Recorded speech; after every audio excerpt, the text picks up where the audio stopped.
a Canadian radio sanctuary podcast. What about your plans? Are you working on your new album soon, or have you already done something with that? Well, I just came here from Caribou Studios in Denver, Colorado, and I finished it. I recorded it. It's back in London now, and I think Monday is the start of the mixing time for it. So when I get back after the Carson show, I'll be able to go back into studio and hear some of the mixes. And it'll be out on the streets September, October. What about the songs on it? A little different from before, or much the same? Yes, they are different. I think they're different. I don't know what the public will think. It's still a pop album. I haven't gone into any other field because I am a pop singer. But it has maybe, I think, about 3 potential singles on it. Very, very pop-orientated top 40 sound, if it goes top 40. But it also has on it some heavier sound. I don't mean heavy rock, but it's rock pop. It's got more of a bite to it.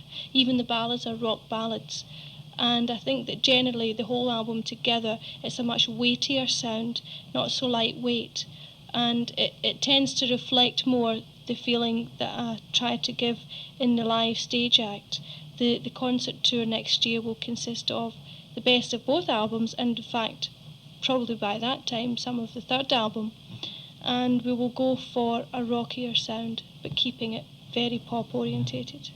Like the song on the first album, Prisoner, it has that pop, but it's got a hard edge to it as well. Mm-hmm. That's the sort of sound that we're going for. There's a couple of tracks on it like that. I think that always makes a live act more interesting. Single sounds, top 40 sounds, are great on record. They don't always translate onto stage well. And I think that it'll stop people from falling asleep in the middle of the act if we keep it rocky. Yeah. There are a lot of well-known people live in the Glasgow area. Jerry Rafferty. Doesn't Paul McCartney live in that area as well? Yeah, on a farm, or he lives all over the place? It's not actually near Glasgow. It's a wee bit further out, but it's within driving distance. Is there a healthy music scene in Scotland? There is, actually. One wouldn't really expect it, I suppose, because it's population-wise, it's very small. I mean, there's about as many people in London as there is in the whole of Scotland. It's always been a healthy place for music, and there are a lot of young bands around. I mean, the Average White Band were a mixture of Scottish from Edinburgh and from Glasgow. And it's now, especially because the music has got more energy to it, it seems to be at home in Scotland, and especially in Glasgow, because Glasgow, as you may know, is one of the slightly more violent cities. And a lot of the punk music felt really at home in the streets of Glasgow. There seems to be so many different little music scenes going on within Great Britain itself.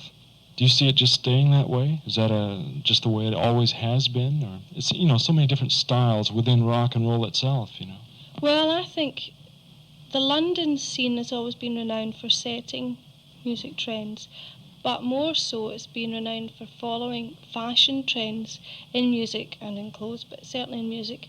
They tend to latch onto a sound, and maybe in the charts that week there will be 4 of the new type of sound, and then it'll go very quickly. Like we went through punk music, now the rest of the world is just getting punk music. We went from that to new wave, to the electronic sounds, to new romantics. When I left London, new romantic sound, Adam and the Ants, Ultravox, that sort of thing, was the prime sound. What'll be there when I get back? I don't know. What about the big band sound? Joe Jackson has an album doing Jump and Jive. And yes, I was amazed to hear that. I love Joe Jackson's music, and it really has gone very swing orientated, which is nice. It's great because, as well as being, I suppose, possibly just a phase he's gone through, it's still very musical. But I think more so than North America, Britain tends to have a mixture in the charts. Almost anything can happen there.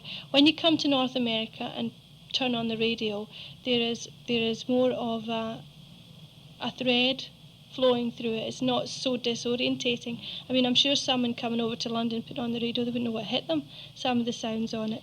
I don't know whether that's a good or a bad thing. At least it shows that we're willing to give new sounds a try. But it means also that a lot of melodic sounds and a lot of melodic, especially American artists, don't get the airwaves, and that is a bad thing because I love melody. English radio especially seems to be very eclectic. There's every type of music all mixed together back to back. And Yeah.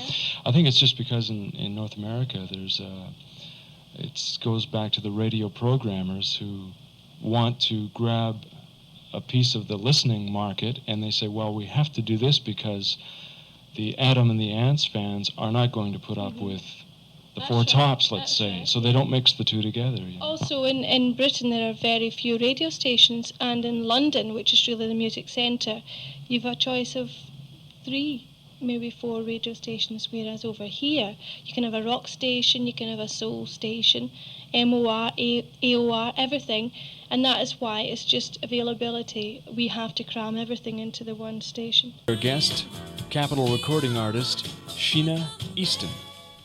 Let's get back to your new album.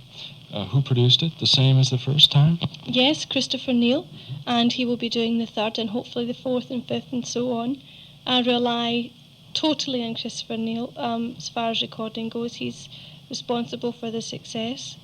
I'm lucky to have Chris because he's the top producer at the moment. He's been voted that, and I think that that's very deserved. I mean, I'm biased totally because I like his sound. But yeah, Chris, he is, I think, got great ears for choosing songs. I mean, we choose the songs together, but at the start especially, it was mainly his choice when I was totally new and didn't really know what was good for me. Now I know more about what suits my voice and what I can perform well. But Chris certainly knows how to cast a song well, and he's got to listen to so much material. I mean, there's about 600 songs for the last album, and the songs are already pouring in. For the next album, we won't record that until January, so I don't know how many will be there by the time we get to choosing them. Thousands, maybe. What about the writers? Was it Vladdy Palmer, is that his name, who wrote Morning Train? Phil Palmer wrote one of the songs, but Florrie Palmer wrote Morning Train. It's different Palmer. It's just a coincidence of the surname. It confuses lots of people. Hope it doesn't confuse them royalty-wise, or they'll be upset. But I have a group of writers, Leeson and Vale, Bugatti and Musker, Florrie Palmer and Phil Palmer.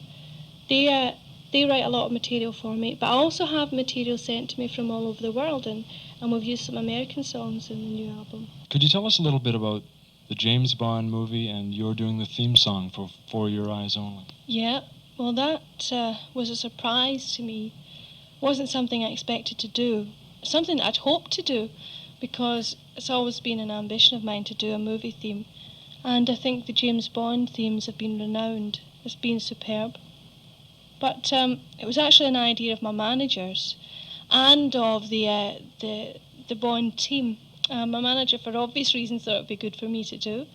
And when Mr. Broccoli approached him, he had seen me in the States, I think, on the Merv Griffin show, and he had heard the album. And Bill Conti, who wrote the music for it, had heard my voice. So he thought it would be suitable for the sort of song he was going to write. And so they showed me the movie. I saw a rough cut of it. And Mick Leeson, who writes the lyrics for it, is a close friend of mine. He's written lots of lyrics for me. There's about 4 tracks I've used of his on albums. So it all worked out well. I think basically they were just looking for a younger pop sound this time.